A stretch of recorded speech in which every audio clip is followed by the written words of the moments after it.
to the Illinois principals for hosting this.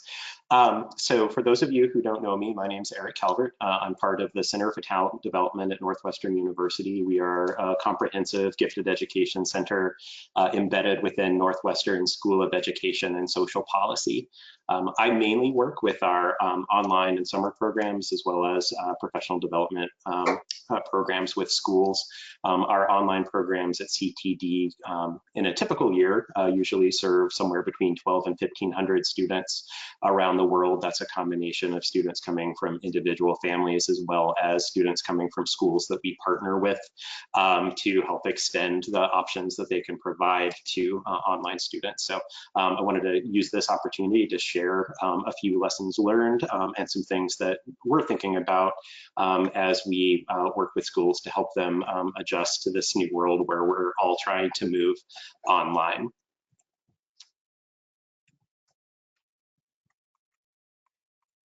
And immediately my screen has frozen. Okay, so to start us out with a few focus questions and kind of help give an overview of where we're going today.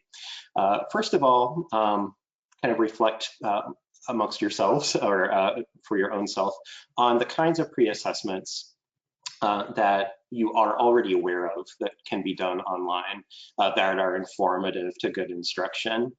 And then the second question, and one that will be the primary focus for our session this afternoon, is how can we best engage, particularly our advanced learners, but all students, under the current circumstances where not only are we trying to help students, kind of master the knowledge and skills that we would normally teach, but also to adjust and be healthy and cope with everything that is going on with the stress of, not only worrying about COVID-19, but also being physically separated from friends and sources of support.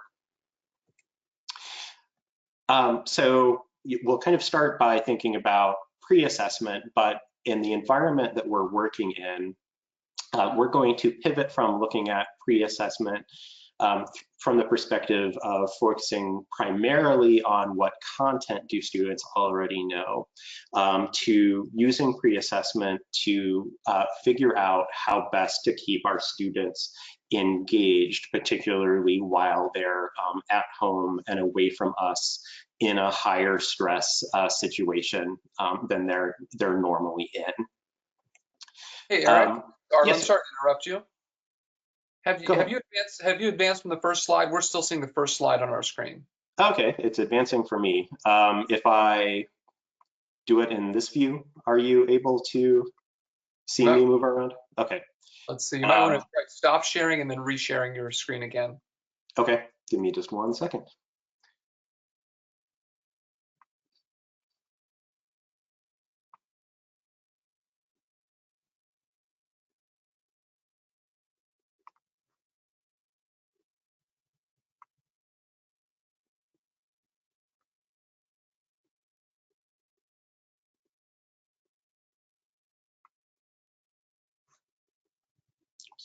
Okay, we see the PowerPoint.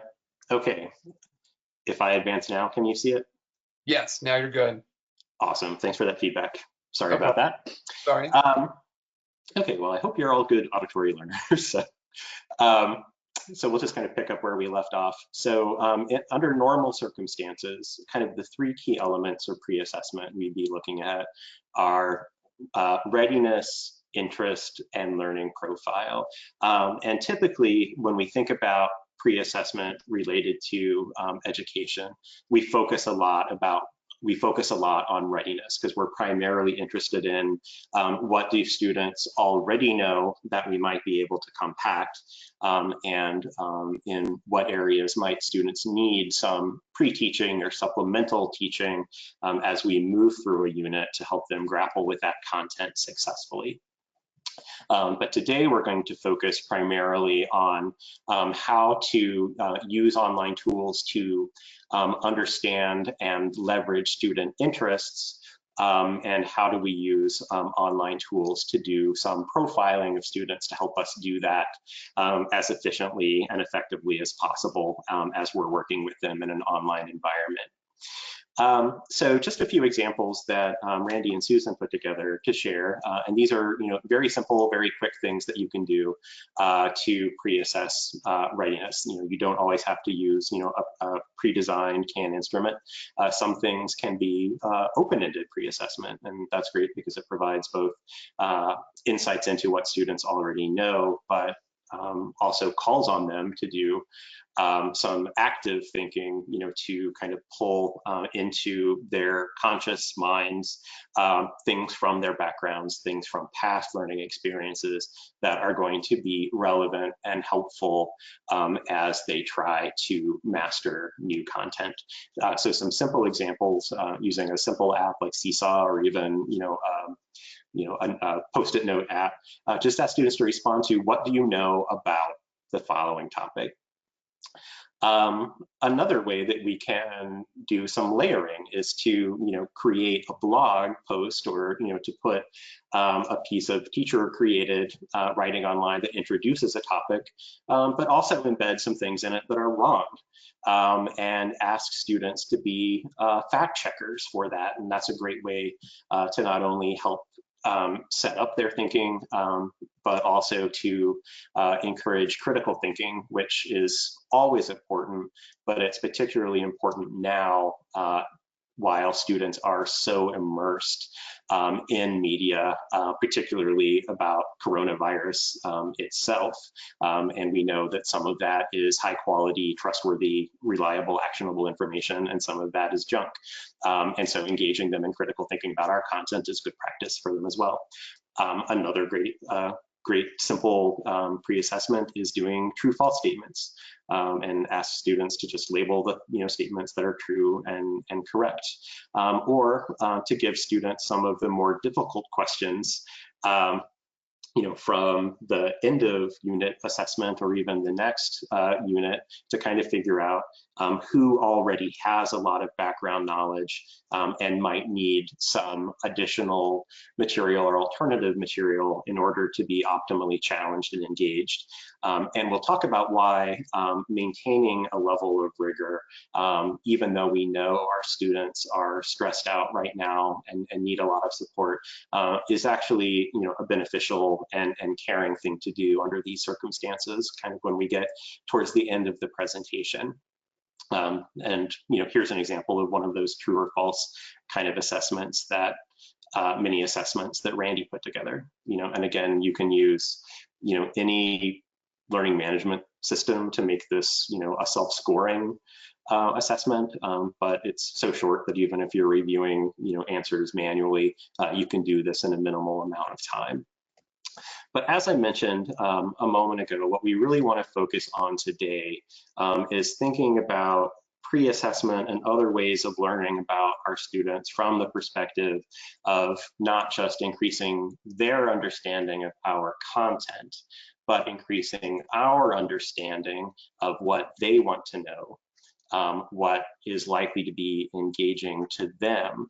And that's really important because, unlike in our regular brick and mortar classrooms where we can exert a lot of control over the environment, we can place students wherever we want, we can close the door, we can turn the lights on or off, we can play soft music, we can have students put headphones on, we can have students clear their desks. There's a lot that we can do externally to support their attention.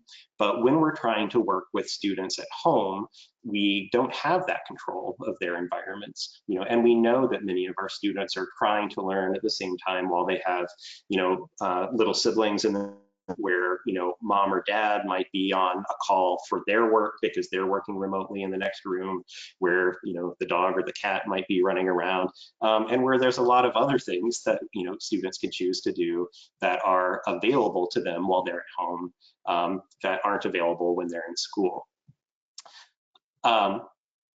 Also, we know particularly some of our gifted and advanced students are highly motivated by things like earning good grades or getting good test scores.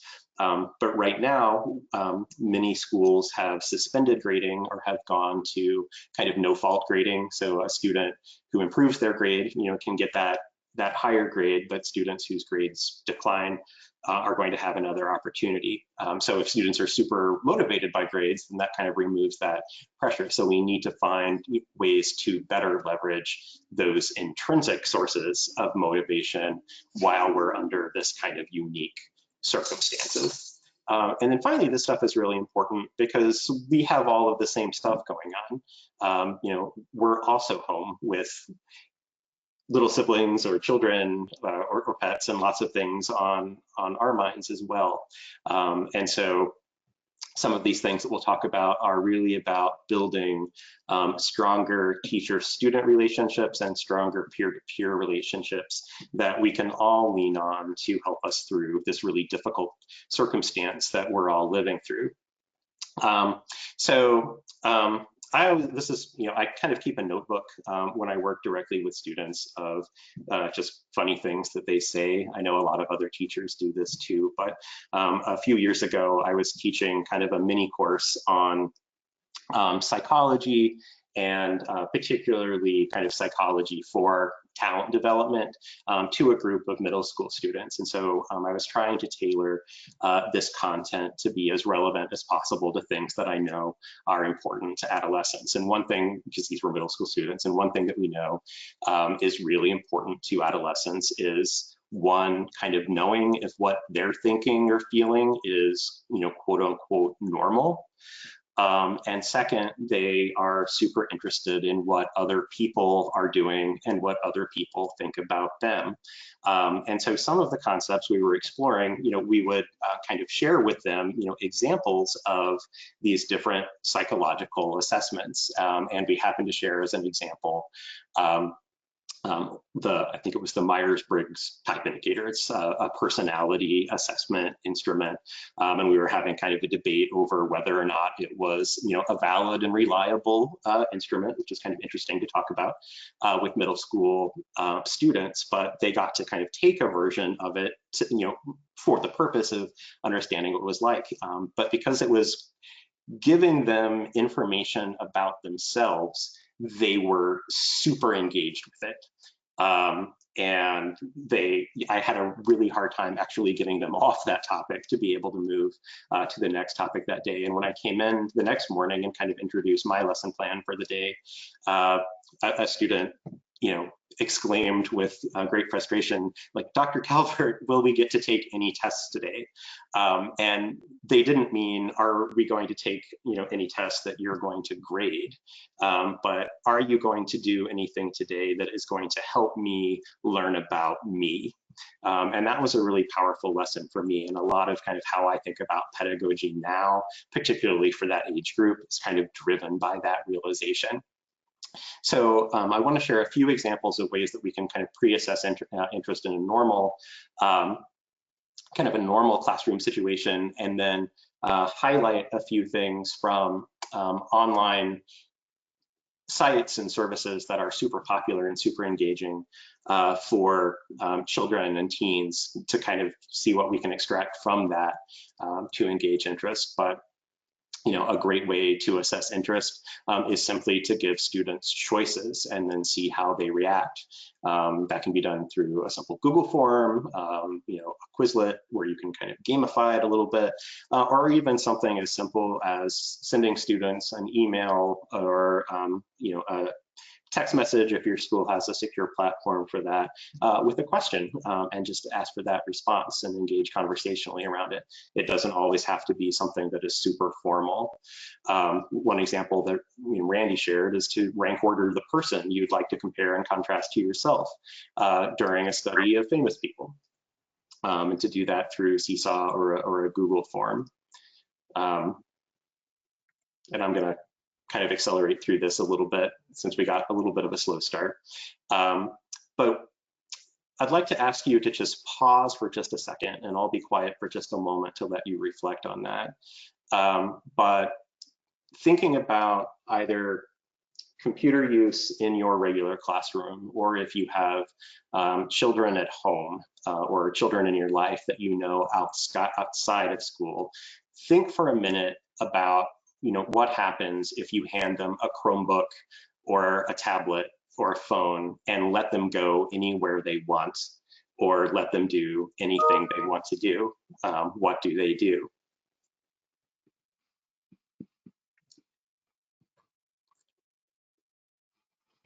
So, and I'll talk a little bit about kind of what national data tells us about what they do and where they choose to go here in just a moment. But one thing that I wanted to highlight too, because I know that this has been a big concern in a lot of the conversations that we've been a part of about how much should we even try to do online because of concerns about equity.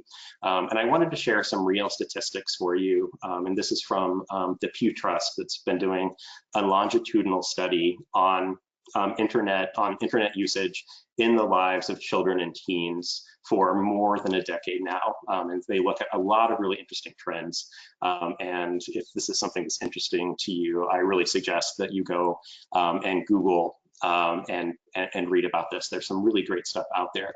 But I wanted to point out just a handful of things on screen. And one is that among all US adolescents and teens, 95% do say that they have access at home to a smartphone. And when we look farther down at how that breaks out by family income, it's really surprising to a lot of people to see how small the gaps in access really are between low-income families and non-low-income families. It's approaching 95% across the board that at least have access to smartphones. So when we think about making online learning accessible, one thing that we really encourage is thinking about access on a mobile device first, because where we still do see a digital divide is with respect to access to a desktop or laptop computer. And even there, we see that the majority of low-income students do have access to a desktop or laptop computer at home, but there remains a pretty significant divide there by income. The last thing that I wanted to point out, because this relates to something that we'll explore a little bit later, is that when we look at device access by both income and family income level, we see remarkably high levels of access to gaming consoles, even among low-income students and even among families that have parents that don't have a college degree. In fact, it's actually higher, in the low income group than it is the high income group. And that really speaks to how compelling games can be for students of all income levels. So next, let's look at where do adolescents and teens actually spend their time online when they do get the Chromebook or the iPad or pull out their phones. Where do they go? And far and away, the most popular sites are YouTube, Instagram, Snapchat, and Twitter. And YouTube and Snapchat, we see students using often multiple times a day.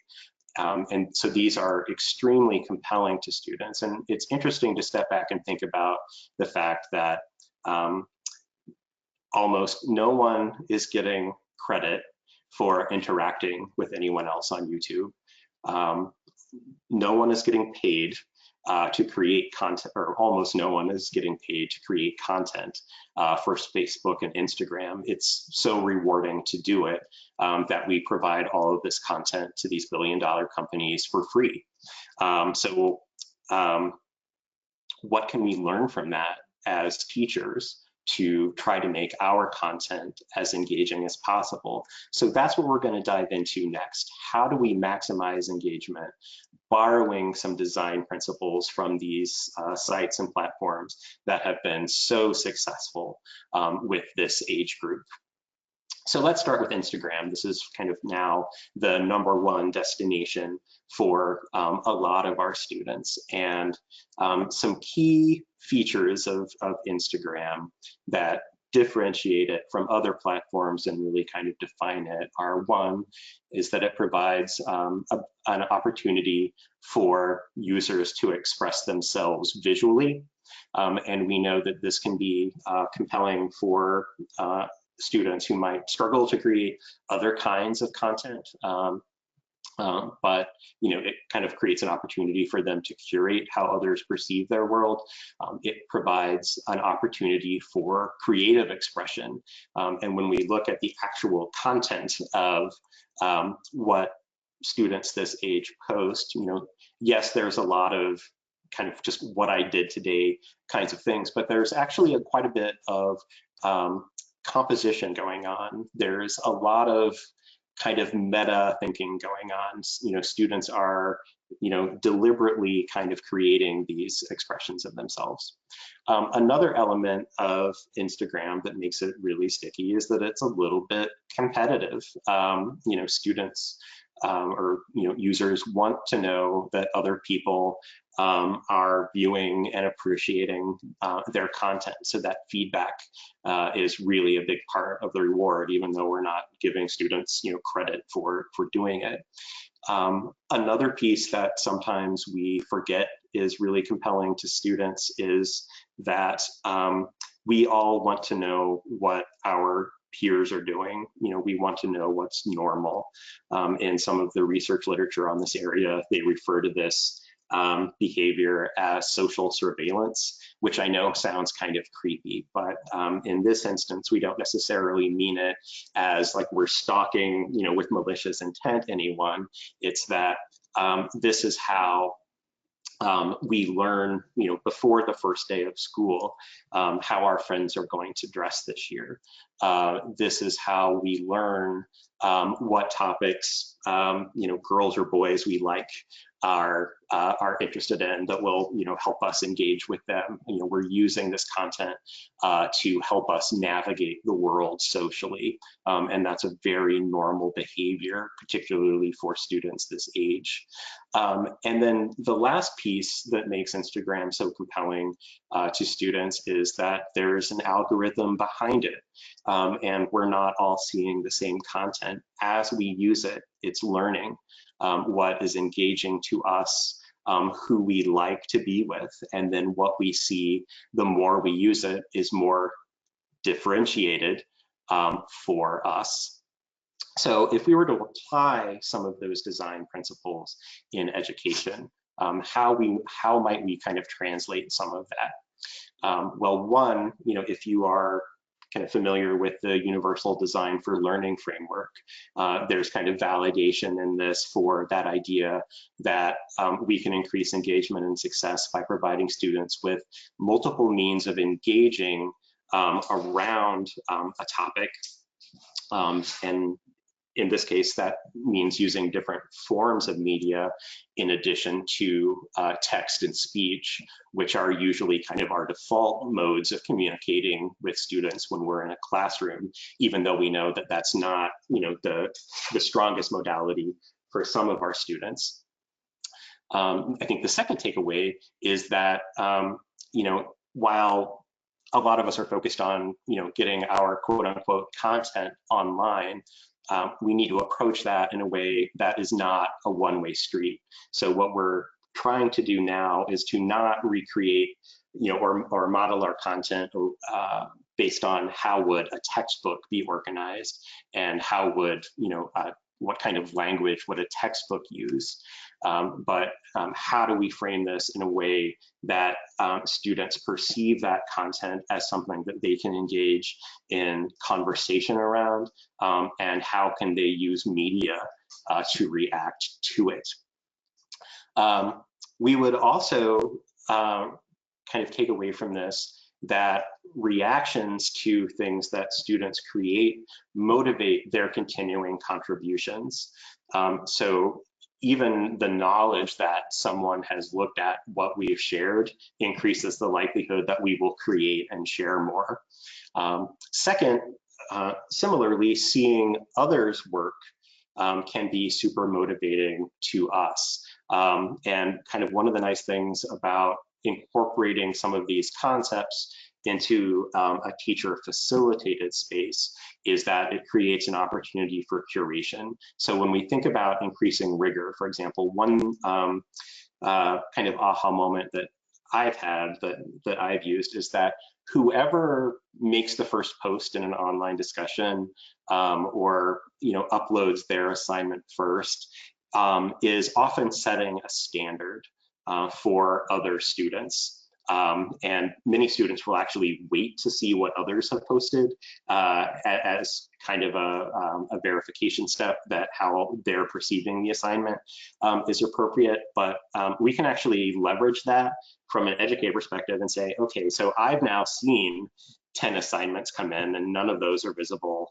to other students, but I can kind of take the 2 or 3 strongest pieces of student work and with those students' permission, share excerpts of that work to create authentic models for other students to follow. And when I've done this, even with graduate students where I've taught the same section, but over time, if I can take some examples of the strongest student work from the previous section and share that as kind of non-judged example work for current students, all of my students in the new section will work up to that standard without me having to be the heavy and saying, I know you can do better or push harder. Like they will simply kind of do their own holistic assessment with that work and work to that standard.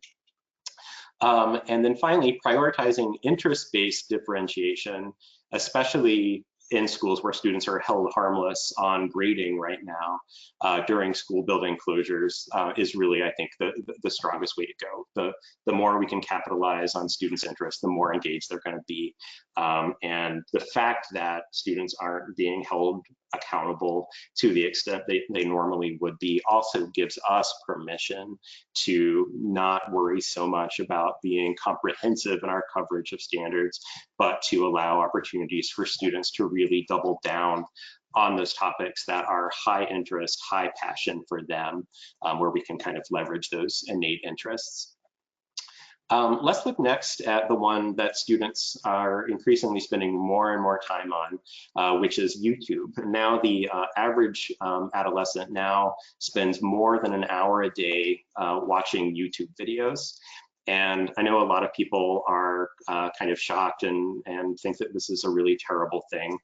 And to a certain extent, I would rather them read books, but if there's one piece of good news that can let you rest well at night tonight, is that most of the time that students are spending watching YouTube is taking away from the time that previous generations would have spent watching television. So maybe it's a good thing because there are actually some features of this that we can kind of consider advancements from traditional television. One, unlike broadcast TV, viewers and creators interact with one another. And that's important because not only does it make viewers feel more connected to creators, but it also motivates creators to create more because they feel like they're serving a community of people who share their interests. Second, unlike television, YouTube videos are not either 24 minutes or 22 minutes, leaving room for 8 minutes of commercials, or 48 minutes, leaving room for 12 minutes of commercials. YouTube videos are as long as the content warrants. So if there's only 30 seconds worth of something to say, that's how long they are. But if there's more depth to explore, they can be longer if they're not trying to pre-fit any form. We also know that many students create and share their own content on these platforms. There's some great writing out there that kind of looks at what students do on their own time. There's some great examples of a community in Brazil, a community of teens in Brazil that was super interested in Japanese anime and manga. And they took it upon themselves to translate these Japanese animated films that hadn't been translated into Portuguese and to upload those to YouTube and subtitle them to make that content that they were passionate about more accessible to their peers. And again, that shows a great investment of effort, a great investment of learning time with no external reward other than the respect and gratitude of their community. And then the last thing that students really seem to love about YouTube is the ability to pause, go back, replay, vary the playback speed of, and view closed captioning of videos. And that has made it an extremely popular platform for informal learning. And we know that one thing that many students are doing in that hour plus a day that they're spending on YouTube is going there to see examples and demos of things that relate to their academic goals or their learning goals. And a lot of people use YouTube to learn a new skill. For example, I'm not the most mechanically oriented person in the world, but by watching YouTube videos, I've had the confidence to rebuild a robot vacuum and replace the hard drive in my computer. One of my colleagues has a son that got into cycling, but didn't have the resources to buy a top-notch bike, so bought kind of a used junker and then watched YouTube videos to learn how to repair it and restore it. And that's a really common behavior too. So what can we take away from that as educators? Well, one, I think it underscores the power of using multiple kinds of media in delivering academic content. That's not to say that we want to replace reading, because of course that's super valuable too, but we also know that seeing and hearing can be a great complement to reading. The second thing that I would call out as an aha moment from the kind of the inherent design of YouTube is that just like YouTube didn't feel compelled to require that all videos be a certain length, we should be careful too to not unmindfully just try to translate structures that work in a brick and mortar classroom, into online.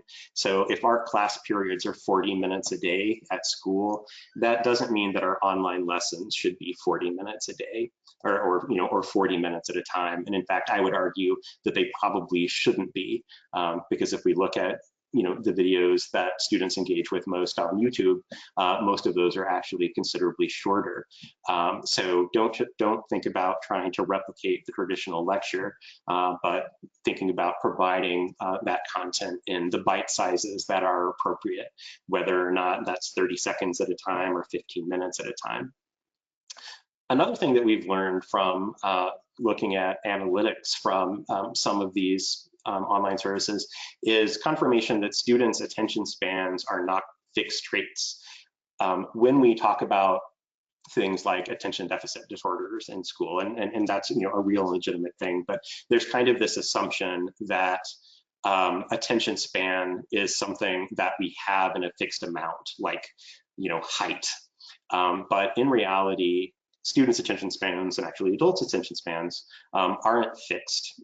They vary quite a bit based on level of interest in the content. So if I'm really, really interested in, repairing my online robot, I can watch that same video several times, or I can watch 2 or 3 hours of content related to that and not get bored and not tune out. But if I go to another topic that I'm not interested in, I might zone out after 30 seconds of that content. And then the last thing that I wanted to point out is that many students have figured out intuitively that a great way to learn from video is to pause it and kind of go one step at a time. Or rewind and rewatch the part that we need to see again, but that's not obvious to all students. So the first time that you teach using a video, that's a great thing to call out to students to make sure that they're aware of that learning affordance of using online video in an online video player. The next one that I want to talk about, and this one is probably the one that adults fear the most, and I probably do too when I think about like my nieces and nephews, but Snapchat. This is where students are spending a tremendous amount of time, and things that they really love about Snapchat. And this is one where there does seem to be a pretty significant generational divide. Adolescents and teenagers love it, and there are a few adults there, and those two things might actually be correlated. But one thing that teens say they really, really love about Snapchat is that they perceive it, believe it or not, as being more private than other social networking tools. So these students actually are pretty savvy about who can see the things that they share. Now, their perceptions might not always be accurate, but at least they're attuned to the reality that there are good audiences and bad audiences. Compared to other popular social platforms like Instagram, Facebook, Twitter, etc., one thing that distinguishes Snapchat is that most interaction on Snapchat is between very small groups, either two people or a small group of closer friends, versus something that you're posting to your profile that your mom can see, your friends can see, whoever can see. Students perceive it, at least, as being a more intimate platform, and therefore they feel freer to kind of be who they are, and even to express opinions or interests that they don't perceive as being popular. And for particularly kind of our gifted and advanced students that are a little bit on that kind of geeky, nerdy spectrum, that's a really appealing feature. A second thing that is really engaging about this platform for students is ephemerality, the fact that Snapchat content disappears, and that helps students feel like it's okay to take risks. Now, in reality, we know that people can do screen captures and nothing ever really goes away from the internet, or at least we should assume that it doesn't, but that's the perception. So kind of when we think about that through an educational lens, then kind of one thing that I think is encouraging, and that some people that are a little bit skeptical about online learning maybe should take some assurance from, is the fact that even though almost all users of Snapchat are also users of Facebook and Instagram, that even when they have access to a platform where they can, in theory, interact with the whole wide world, they are still perceiving unique value in opportunities to have one-on-one and small group conversations. We are not raising a generation of nihilists, as much as, we fear that's the case. In reality, they do value those personal, deep connections. And second, students, and again, this is especially true of kind of upper elementary, adolescent, early high school age students, they think about and care about who sees what they create, and they're really thoughtful about it in most cases. But some may be more likely to engage online and take positive risks too, if we can provide them some opportunities to do that in a forum where they have some control of the audience. So I would encourage teachers to think about doing some things, particularly where we're asking students to go further out in their comfort zone or engage with content that we know is relatively advanced for them, to give them their first opportunities for collaboration and interaction within smaller groups, and ideally smaller groups where they have some degree of choice in choosing their partners, because then we're baking in a certain comfort level with that content. And we know that those students, particularly those that are more introverted or more risk averse, are more likely to stick their necks out if they know that the stakes are a little bit lower, because a smaller group of people are going to be able to see that content. So I hope that makes sense. And then lastly, I'll touch on Facebook, because this is kind of the original and still the biggest platform, even though it's not necessarily the one where students are now spending the most time, it is the one that most students at least have accounts on. And that's also true of adults. And so let's talk a little bit about some things that are design features and then some things that are evolved or emergent features of Facebook. And the first emergent feature of Facebook that's really important to its success today is that even though it has this reputation among students as now being the uncool platform, the reality is they're all on it and so is everybody else. And it feels really socially expensive to leave. A lot of people from time to time have had the idea that, you know what, I'm tired of seeing all this like political negativity, or I'm tired of X, or I'm tired of Y. I'm going to leave Facebook. And a lot of people wind up coming back. And that's because it's not that they're loyal to Facebook, it's the fact that they're loyal to their friends and family, and they're all there. So that kind of makes it really, really difficult for these other platforms to overtake. The other thing that users really seem to love about this platform is that we can interact with the people that we like and care about 24 hours a day, 7 days a week, whether they're actually online or not.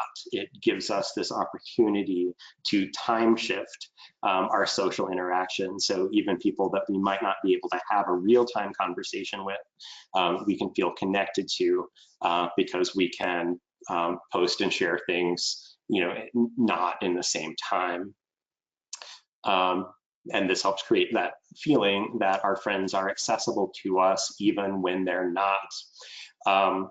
And kind of creates this kind of sense of closeness among the people that we're connected to, because even though they might not be sharing a photo specifically with us, you know, the fact that, you know, people don't just know my work as a professional, but they know that I have the same kind of dog that they do, or that I like the same kind of movie they do, makes them feel closer to me, and kind of, you know, strengthens these perceptions of social ties.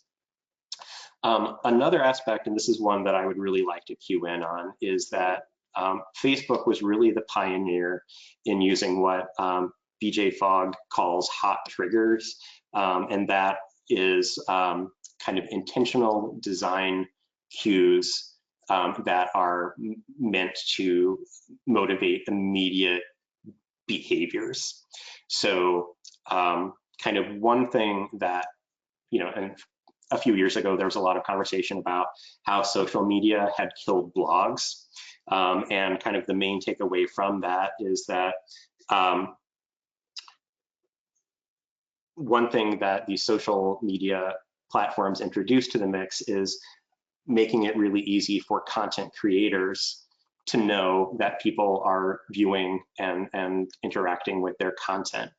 And they were thoughtful about trying to create habit among their user base to make people come back to this every day. And that's really been a big part of why, you know, Facebook has had such strong gravity, even though you know, it gets a lot of negative press.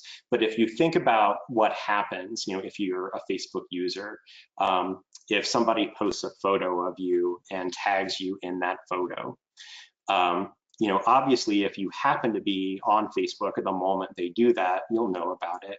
But Facebook doesn't really care if you're there or not. If you're not online, you're going to get an email notification about it. If you've got the app installed on your phone, which if you use Facebook, you almost certainly do, you're going to get a notification about it.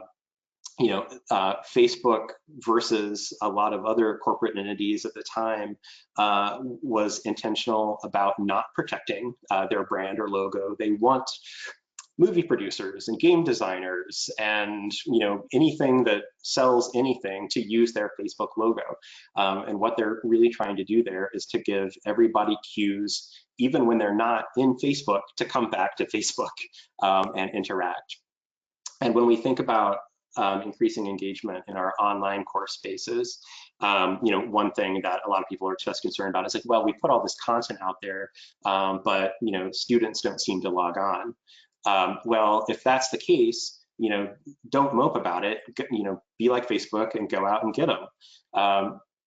You know, be thoughtful about trying to enculture that habit. And when you post new content, then if your online learning management system doesn't automatically send an email or a notification, do that. Or if you have a text messaging platform that you're allowed to use for school, like say Google Voice, use that. Actively reach out into the students' world, meet them where they are, and invite them back in to that space. And the best way to do that is to communicate the idea that other students are engaged around something. And if you're not here, you're missing out. Or other students are engaging around something that is of high interest to you. This would be a great time for you to come back and get engaged in that. So it's not passive, for better or worse. It's been really aggressive about bringing itself, into our life outside of what we think of as our dedicated screen time. And then the last feature I wanted to point out about Facebook that was really innovative at the time and has been widely copied is that the designers of Facebook were really intentional about, one, making it really easy for people that are viewing content to provide quick, immediate feedback to the people that posted it. So that's what that like button was originally all about, in addition to kind of helping create profiles. But then the other piece that made Facebook really appealing versus the kind of wide open web, and you might have a local newspaper that at the bottom of the story you can leave comments, and if you ever read those, and it almost doesn't matter what newspaper it is, people are just terrible to one another in those spaces because it's anonymous and they're not accountable. But Facebook did two things that really made people feel a lot more comfortable about interacting online. One is that they made it so that the default feedback, the easiest form of feedback to provide, was positive. If you think about it, there's a like button, there is no dislike button. So it's easy to leave positive feedback for somebody, but if you want to be a jerk, you can, but you've got to invest some effort into it. You've got to actually write something in order to be that. So it kind of creates sort of a social physics that is more likely to be positive than to not. And so we want to come back and engage with it. And then secondly, it's actually the kind of that sacrifice of privacy that Facebook is leaning on to make sure that users behave themselves in interacting with one another, because the rules of social accountability apply. I'm not anonymous. You know who I am and I know who you are. So translating that into an educational environment, a really powerful strategy for making students feel connected to us as educators is to thoughtfully self-disclose appropriate personal information. Because when I tell, if you and I were to meet physically in a hallway, hopefully in a future world where nobody is infectious, and I say, hi, my name's Eric Calvert, I work at Northwestern University, my favorite food is tacos, and my favorite show is this. If we haven't met before, most likely you're going to respond to that by telling me who you are, where you work, what kind of food you like, and what your favorite show is. And so, it's not always, asking questions, but sharing things. And this turns out to be a great way for us to create opportunities for students to find things that we have in common and feel connected. And I think this can have a particularly powerful effect when superficially it doesn't seem like we as teachers have a lot in common with some of our students, particularly if we work with a lot of students who are from a different cultural background or grew up in different life circumstances than we have or come from a different place.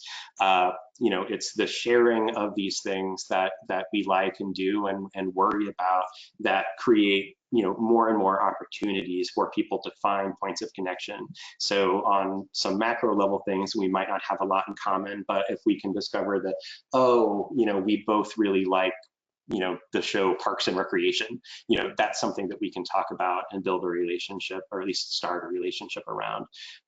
So think about, as you're presenting yourself as an educator online to your students, not copying kind of the writing voice of a textbook or a formal syllabus, but using, particularly in those like discussion spaces and like some of the kind of informal video content that you create, a lot of I messages. I think this, I worry about this, I like this, here's what I'm doing to try to bring some order around my day, that is really going to help students feel connected, even though in reality you might not be having a lot of really true kind of one-on-one connection with them while they're learning online.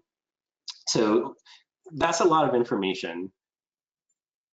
What does any of it have to do with rigor, which is why you're here today? Well, like I said, persistence is, like attention, not a fixed characteristic. It's situational. And one thing to know is that almost all students will tolerate steeper learning curves. They'll tolerate you figuring out the technology you're going to use, and they will tolerate greater frustration without giving up when they care about the outcome. And we call this commitment. But one thing that we know from looking at, for example, some of the research on student reading level isn't completely fixed either. Yes, there are kind of skill sets that, kind of create an upward boundary. But, the reality is most students can deal with higher lexile content than we might expect if they're really interested in that material. And second, if they have some background knowledge or experience that helps them infer meaning of new vocabulary. So, if you think about trying to read a sign in a foreign country, you might not know all of the verbs and the different derivations of those verbs, but if you know a handful of core nouns, you can often figure out the basic meaning of that. And the same is true of higher level content, in our own native languages. So, this is really, I think, the time to leverage individual interests as much as possible. And then lastly, we'll invest more effort to meet expectations of educators when we respect those educators and we feel like they like us and they know us. And there's some great research out in the world that's looked at student persistence all the way up through medical school, and found that when students feel like there is at least one adult involved in their education system who understands them as a person, they are very likely to drop out regardless of the circumstances in their life. But similarly, if they don't feel like there's an educator or an administrator or a guidance counselor at that school that knows them and cares about them as an individual, then that student is an at-risk student. And so kind of leveraging those opportunities to share what we like, is actually a great way to build persistence and to build appetite for and tolerance for rigor. So some kind of fundamental strategies we can use to add rigor, obviously are accelerating the pace. This is something that a lot of teachers struggle with, in a traditional classroom because you have to do classroom management for everybody at the same time. But one actually nice thing about having students learning online is that it provides opportunities for students to spend more time on the things that they need more time to master and less time on the things that they don't, and to move at a more individualized pace. And we see that a lot in our online programs that we offer to give to students at Northwestern. The second great way to add rigor is to add complexity. That doesn't necessarily mean more work, but to add another variable or two to advance students' thinking. This is a great way to differentiate as well. You can cover the same kind of basic standard with all students, but then introduce these additional variables or additional complications for your more advanced learners that kind of make them stretch a little bit. And then finally add depth. That's creating opportunities for students to go more deeply into content that is of high interest. One strategy that I really like to use in my own online classes there is to differentiate, in my syllabi and in my online course space, items that are required for all students and things that are supplemental based on interest.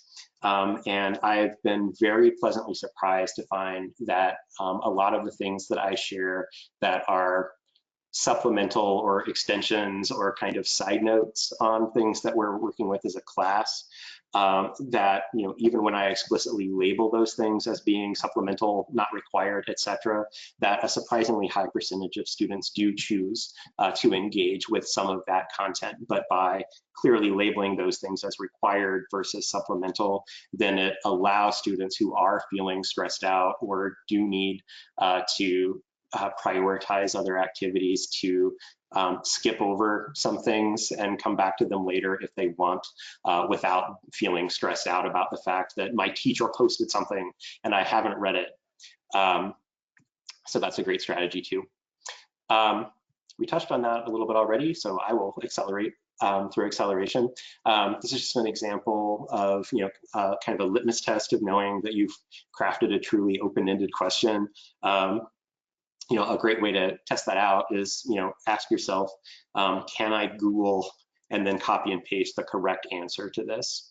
And I know a lot of teachers right now are worried about academic honesty. One strategy that a lot of our online teachers use is, one, ask an open-ended question and have that open-ended question tie to something that is individual to the student. So, what do you think about this concept in chemistry, and how does that apply to how you would go about cooking your favorite food, right? So, I can't probably go out and Google what my favorite food is and have that be integrated with the answer to the question. So anyway, just an example. Examples of critical thinking. Here are some ways to kind of tie in things that are happening in the world that students are inhabiting outside of class. When we come back to school, how can we maintain social distance in a lunchroom? Or think about places students go and how to connect that back to their regular lives. So to leave a little bit of time for questions, I just want to kind of wrap up by talking about rigor today. And I've seen a lot of people posting things in social media sites, kind of even critiquing the idea that we're trying to do education right now when we know students are stressed out and away from, and many students are away from the support systems that their schools normally provide. And especially since we're not even giving grades right now in a lot of places. But I'd like to point out that the level of rigor of content in terms of its intellectual complexity actually has very little to do with how harshly or easily we grade it or whether or not it counts for points or not. Rigor is really about complexity and intellectual richness. Then the next kind of point I'd like to call out is that almost because students are highly distractible now, almost because we can't regulate their environments, rigor is a really valuable thing because when we are learning something within like what Vygotsky calls like our zone of proximal development, meaning it's challenging enough that in order for us to grapple with it successfully, we have to give it our full attention. When there is more rigorous content, it's actually sometimes easier to screen out those background noises, those worries that are at the back of our minds, and we enter what the psychologist Mahai Csikszentmihalyi refers to as a flow state. And a flow state is when you are so engaged in something that you lose track of everything else in the world, at least for a brief moment of time, and you lose track of time and your external worries and concerns disappear. Sometimes we might even forget to eat for a few hours because we're so engaged in what we're doing. And people who frequently experience flow states are healthier mentally. They report higher levels of life satisfaction, and they're more creative, productive than people who don't. And I think if there's ever been a time where we need help screening out worries that are at the back of our mind, where while we're on lockdown, we need to lose track of time and feel like that's going by faster. It's right now, and Rigor is a great tool to help do that, but to introduce complex ideas, but low stakes, I think is kind of the golden mean for where we want to be right now. So I'll stop there on kind of the presentation aspect of this and throw it open to questions. So Harlan, do we have anything in the chat box? No, we've got no questions as of yet, but Eric, I want to thank you for sharing all that valuable information with our participants. We had so many log in today. We really appreciate that.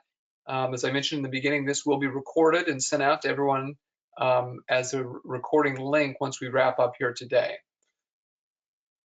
If you do have questions, please type them into the questions box. Looks like we're getting a lot of thank yous. Great information for you, Eric, but no, don't see any direct questions. We'll hang out here for a couple more minutes just to make sure there aren't.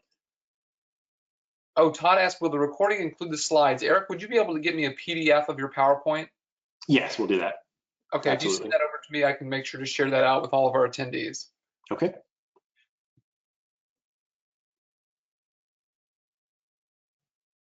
Here we've got a question for you, Eric.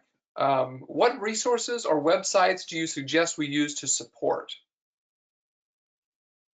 To support students learning online? I suppose so, yeah, they kind of left it open-ended there. Okay. So what I would recommend is to start out with kind of creating, and whether you use Google Classroom, we use Schoology as our learning management system at CTD, or even if you just go out and create a free Edmodo account, create some kind of space that you're going to use consistently with students as the jumping off point for the day. And ideally pick something that allows you to add content over time. And I think for these basic features, Edmodo, Schoology, Google Classroom, whatever your district IT department has, provided, as long as there are affordances for discussion and sharing links, that's probably good enough. And then kind of use that to bring, resources you find from elsewhere into that space. So even in a lot of, in the courses that we offer at CTD, obviously there's a lot of original teacher created content in there, but we also utilize a lot of third-party content. But because we know that particularly younger students, even if they're very bright, academically advanced students, they typically haven't developed a high level of executive functioning skills yet. So once they leave the course space for an external link, it's really easy for them to get lost and kind of not find their way back. And they might be very engaged with that content, but you're not going to get feedback on that. As much as possible, we like to make use of tools that allow us to embed content within our spaces, or at least post links from within that.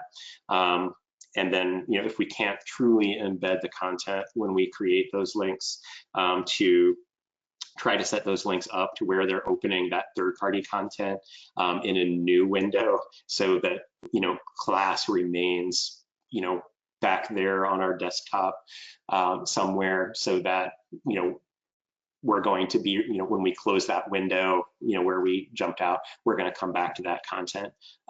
So as far as kind of platforms, that would be kind of the main thing that I would look at. And then the second piece that I would just like to reinforce as much as possible is all feedback is, as long as it's honest, is good.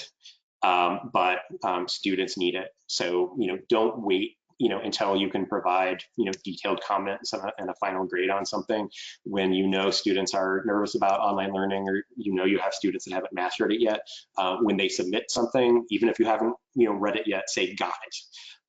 Or when a student post something that's reasonably okay and you've got a like button, use it, because it's that immediate feedback that is going to kind of be the habit development part of it.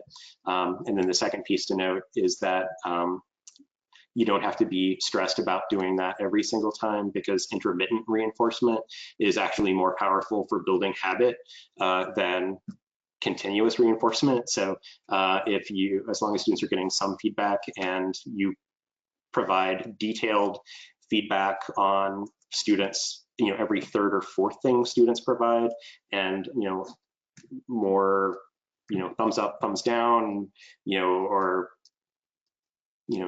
3 popcorn bags out of 5 on a video project, things that you can do quickly. Any kind of mixing and matching is fine, as long as students are getting some immediate confirmation that they're on the right track. You can breathe a sigh of relief, and you're probably okay. Wonderful. Eric, Rachel asks, are there any other takeaways, particularly for significant needs students? Yeah, so I think I'll go back to the YouTube example. One thing that has really helped that platform take off is the fact that it's easy to find relevant content, but there's also closed captioning available. It's available in, a lot of the content is available in multiple languages. So I think we should, while we're kind of in this moment where it's hard to get the kinds of support we would commonly provide in school to students in their homes, things that we can do from a universal design perspective that allow multiple options for exploring a concept, having a reading and a video and a podcast, even if we only require that students view or read or listen to one of those, invites students to learn through the modality that they're most confident in related to that content. The good news is that students who need to see things graphically kind of naturally migrate toward that content and do a pretty good job of kind of self-differentiating. The other thing that I think is encouraging about online learning for students with disabilities is that it makes it really easy to provide extended time and alternate forms of assessment, versus being in a traditional classroom where one student or a small group of students doing something that's different from other students means, that we have to manage 2 or 3 activities at the same time. That's less of an issue when we're teaching online, because students are learning semi-independently, and that frees up time for us to work more intensively as teachers with individual students in small groups. And we do see that often with our teachers teaching online, and that's the case for students that have kind of formally diagnosed disabilities, but then also students that might be a little bit on that spectrum, but not to the degree that they've been that they've received a clinical diagnosis. And that's often the case with gifted students who have a lot of strengths that sometimes allow them to kind of self-accommodate for some of the challenges that they might have. So, seeing where students naturally gravitate can kind of give you some really useful cues to knowing what kind of content is going to be most appealing and most accessible to them. But we share some resources on our previous presentation kind of related to accessibility, and I can reshare those when we share the presentation for you to post. Wonderful. Thank you, Eric. We got time for one more question, and then I did want to just address for our Illinois participants, if you're looking for PD clock hours, I will be sending out an evaluation link. Once this recording is ready, it may not be until tomorrow, but I'll be sending out an evaluation link that once you complete that evaluation, you will receive the ISB evidence of completion form via email, so you can enter your PD clock hours. Final question for you, Eric. What do you suggest for when we return to the physical classroom space? I'm thinking we need to keep this going after the current situation. Yeah, I think, one of my hopes is that there will be things that, it's that idea that, war is the mother of invention, right? That there are things that we develop to grapple with a crisis that turn out to be so useful that, we want to apply those and reuse those when we come back into regular life. I mean, when you think about the fact that the internet itself was designed to survive a nuclear war and to, allow military command and control of our arsenal. And it's become, this thing that, we now use often in such, a loving and caring way to support the development of, little preschool children. I'm hoping that phenomenon will repeat itself as we're all kind of learning this. But I hope that going forward, that what will come out of it is that these online spaces that we create to support our students now will become kind of extensions of our brick and mortar classroom, so that great when you're teaching a face-to-face class that's going really well, the problem is often you're in the middle of this really great discussion and students are super excited, and then the bell rings and then thinking stops and conversation stops, and we have to move on tomorrow. That's not the case online, and we do often see that when a discussion is really rich, that students, even students that have a lot of learning challenges and come from really disadvantaged backgrounds, will choose to come back and re-engage outside of school and extend that learning day, with content that is personally important to them. Very good. Well, thank you so much for your time again, Eric. Appreciate all the work you guys are doing there at Northwestern University. And thank you to our participants. I will be sending out a link to this recording probably tomorrow to everyone who got registered. If you like this video and would like to see more professional learning like this, visit edleadersnetwork.org. And you are free to close the GoToWebinar control panel, and that will log you out of the session for this afternoon. Thanks, everybody. Take care. Thank you.